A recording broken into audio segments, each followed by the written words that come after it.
Hi, who's here? Anybody? Okay, so I have a question for you.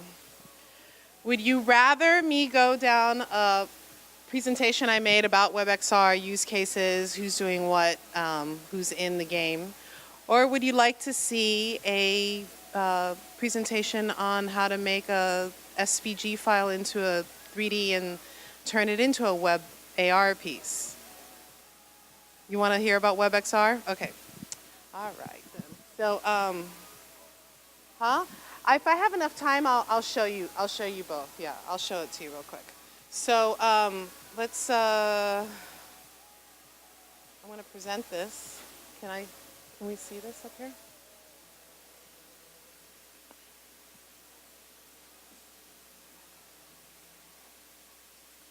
Oh, let me go back.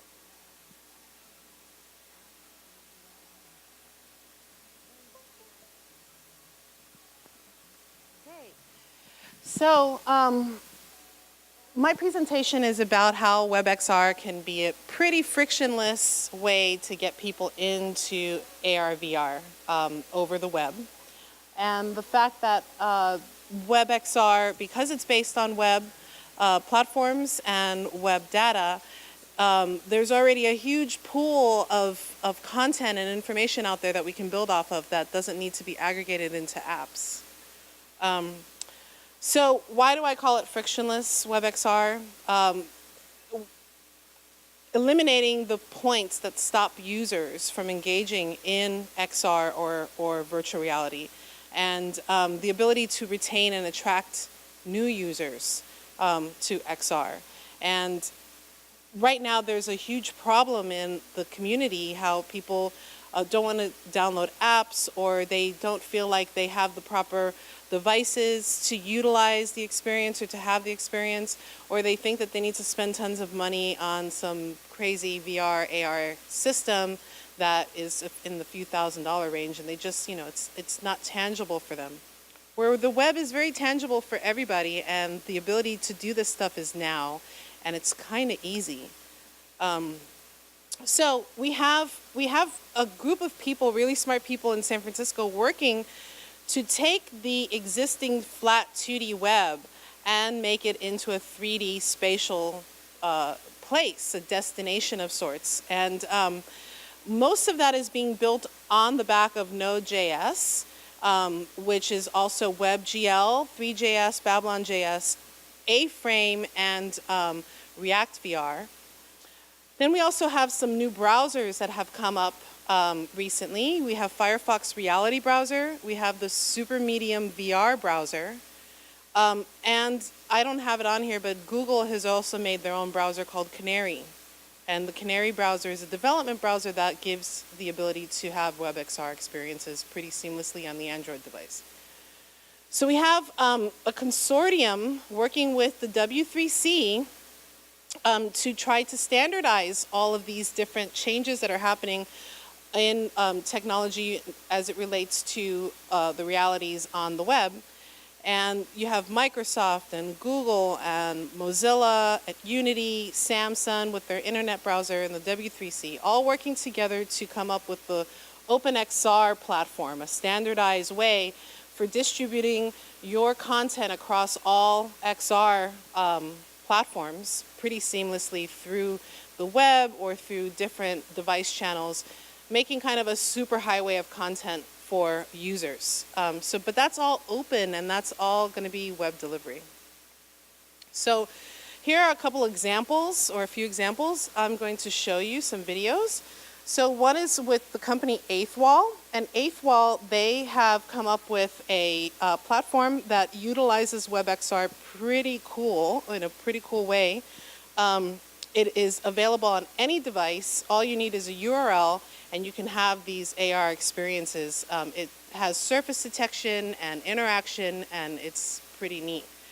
So the next two are ones that I've been a part of and I worked on. One is from a hackathon that we won, a global WebXR hackathon. We created a battle royale melee game that is viewable on practically any platform. It's a cross-modality social game that you play peer-to-peer in a same location with some friends, and you can be an AR alien, a VR man in black, or you can be some kind of like shield or bombardier on the 2D version of the game.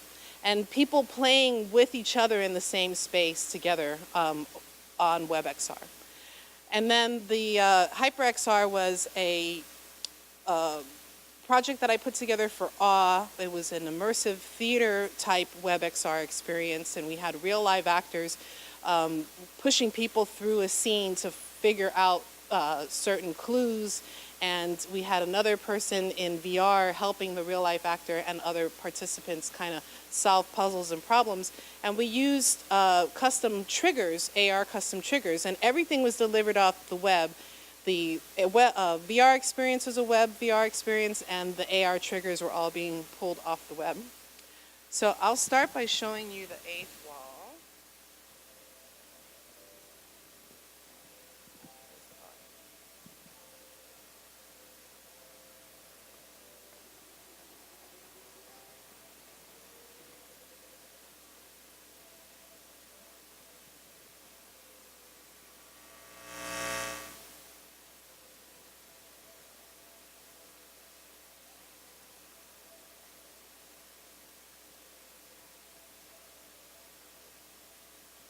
As you can see, this is all through a web browser on what appears to be an Android device. There's a URL link there. There's no need to download any apps at all. And these AR pieces are fully interactive and can collect data. And you have all the ability to capture user information and sell products the same as you would with a regular website. You can now do it on with a layer of XR on it. So this was Mars Attacks, scenes from the VR. We were VR Men in Black. We had a group session where people were playing it with each other. We had people as aliens in the AR running around with iPads shooting at the Men in Black and killing them. And we won best multiplayer game in the World Hackathon for that project.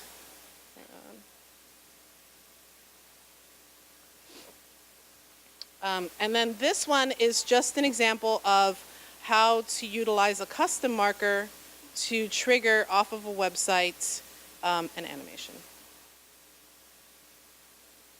So as you can see, I'm pointing my phone to the trigger, and I'm able to see my little animation pop there, and then my friend's going to spin the page around a little bit so you can see how she's locked to that trigger. This was all really simple stuff. I made this animation in Mixamo, and I exported her out, and I converted her to a GLTF file, loaded it onto a web page, made this custom marker, and she triggers over it. So then here is what the future looks like when it comes to WebXR. And this is the Magic Leap device and their browser Helio. And what Helio allows you to do is literally make a VR diorama of sorts where you can like look through and see this VR space floating here, kind of like a portal. And this is Wayfair's app that they have on the Magic Leap. And you can pick furniture pieces, click on them, and drag them into the real space. And set them up like you would any other of the AR applications that allow you to put furniture in your space and visualize furniture in your space. But this is all over the web. This is an internet-based application.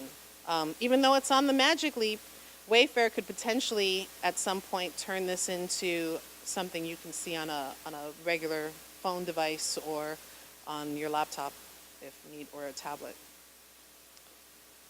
So as you can see, the Magic Leap gives me the ability to look around and pull these objects, 3D assets off the web and place them in my real space through spatial computing.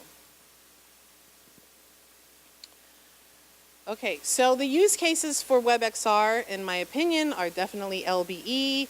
immersive theater installations, marketing campaigns for trade shows or for events, supplemental content for brands, training and education, and business communication analytics. There's great applications out there to take your data and visualize it with WebXR as well. So we have the World Wide Web. It's over 40 years or so of real hardcore usage of the internet usage since the 80s. A lot of data is on there. Let's build off of that. There's tons of data, there's tons of information and already existing domains. Turn those domains into destinations of sorts, like their own entertainment places or their own libraries or whatever it may be, and give people the ability to get immersed in those destinations. So future predictions for WebXR, I see AI, blockchain, and machine learning definitely taking over. We have different verse stacks and protocols coming into play now. You have companies like Verses coming up with new hyperspace protocols for 3D web delivery. You have connected IoT devices and sensing, reading the world, mapping existing spaces and mapping them over with these now domain destinations. Everything could be quantifiable at this point, and everything has a digital presence. And then, of course, the frictionless ease of use is what we're shooting for here. So my name is Dulce. You can find me at Dulce303. I have been a full stack developer. I'm also a virtual world builder, do a lot of R&D around mixed reality. My former position was with River Studios. I am no longer with them. I am now doing everything for myself, Dulce.com. So reach out to me. It's actually Dulce at Dulce.com now, not Dulce at River Studios. So yeah. Okay, so then I can show you real quick how I'm able to take something like this, VR Fest logo, and turn it into something like this with Blender and an Illustrator. And then convert that into something that I can, hold on, I can show it to you here. Yeah, can you?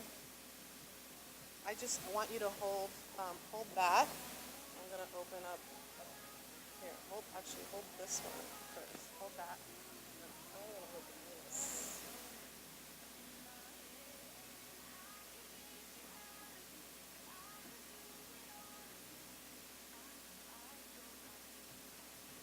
So, oh, I don't have, shoot, I don't have to, yeah, can you go on your phone to,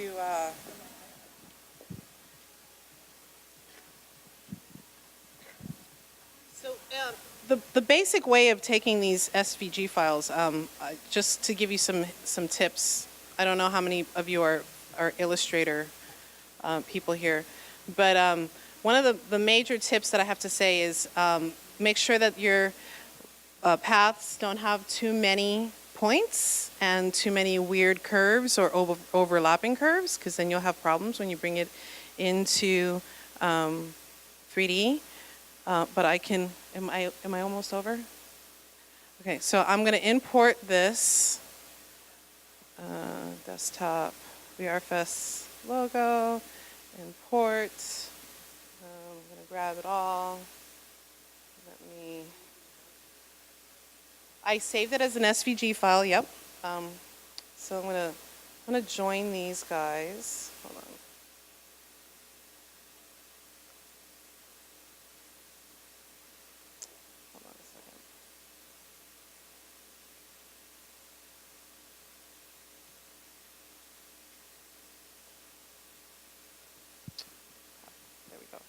I want to join them, and then let me scale them up to 10.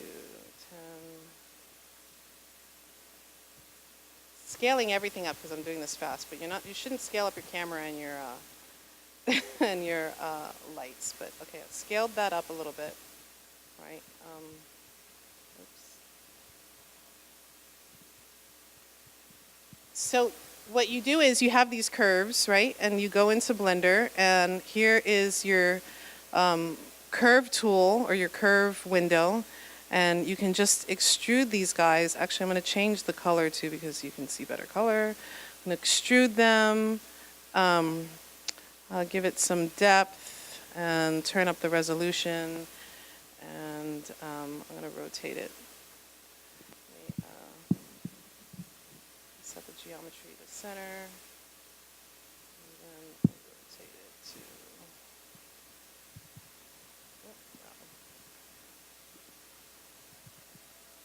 Right. So now I got this great 3D rendered or 3D extruded version of my SVG file.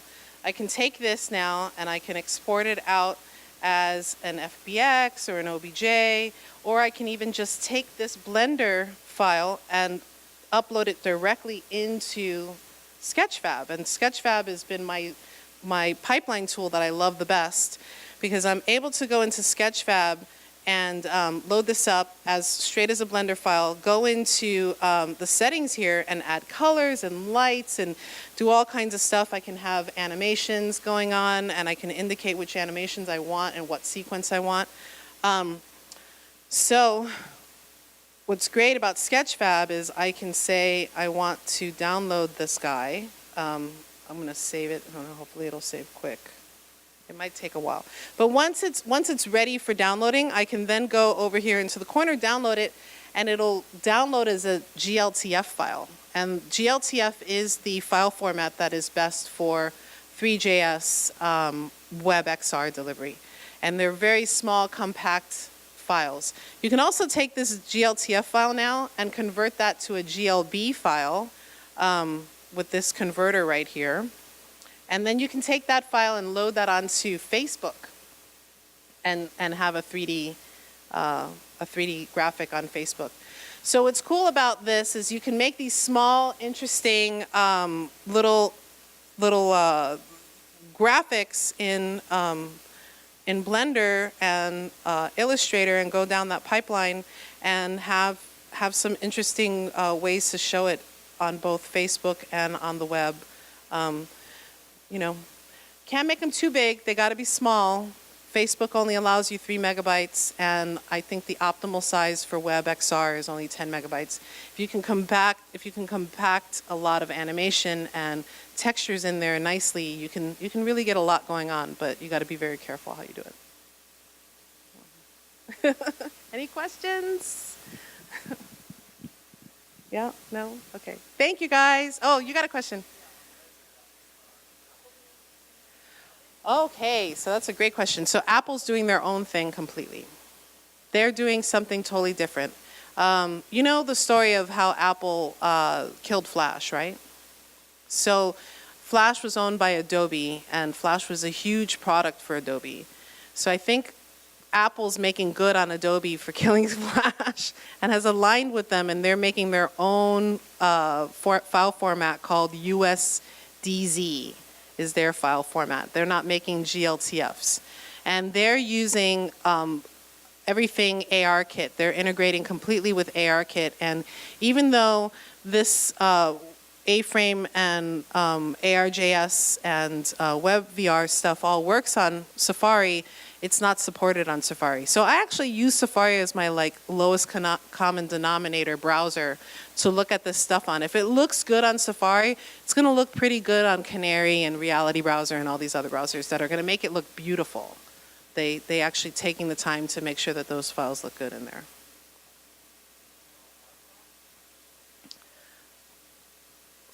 The mixed reality browser, yeah. Firefox Reality Browser. No, I mean, they allow you to have other browsers on. The only problem with it is the camera that is being used in Apple's developer platform is an older version of WebKit or WebRTC, I believe it's what it's called. It's an older version of that, so it has some problems going over a secure socket to give the camera. But I think, you know, people are working those out right now, so. Yeah. Okay, thank you.